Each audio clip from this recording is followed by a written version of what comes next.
sen buradan al. Buraya girmeyin. Bunlar. Niye? Ha? Niye ki? O zaman buraya bakalım gitmişsen. Yok hep buraya gelmişim ben mağaza. Mesela sen. Yok hiç Amerika kaydetmişsen. Ha. Amerika. Hem de buradan Turan kaydetsen da.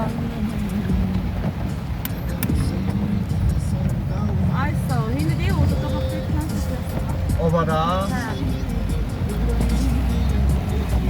Turan sen neyin düşün? Nereden? Turan. Ha. Neyin düşün? Eşlendi ya. Eşek. Bu da yok. Demezin obada sakla. Burada da var o var. O hem de saklayın. Ha. Buraya. Bu çocuk yanlış ayağım var ya. Bir de dolaplamam. Kayal Bak.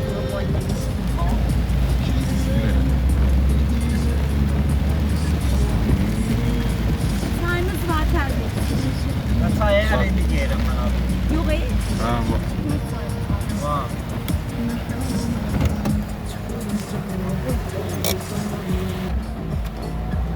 Bak şimdi ben aldığım şiriyata bakın aldım tadım her gün.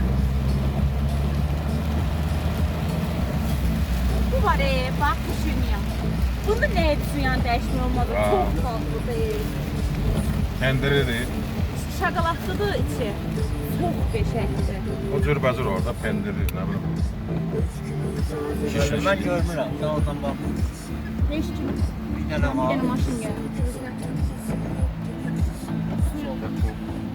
Ne kadar geldi? Ya öyle bir yağışın içinden çıkır ya. Ha. Bu da geldi direkt. Ben sür rədd ol. Geldi.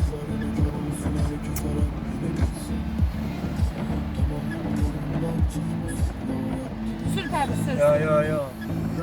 Niye bundan onu sen sürmezsen? Yukarıda. Benden belki 500 ile geldi oraya. Tarı boşalmalı ki. Aşağıdan zərərli.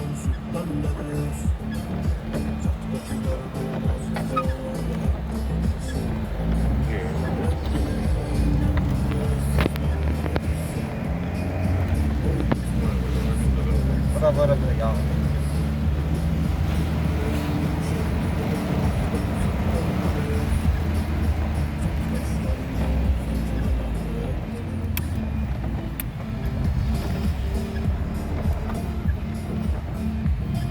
Buranın plakənindən də yoxdur da.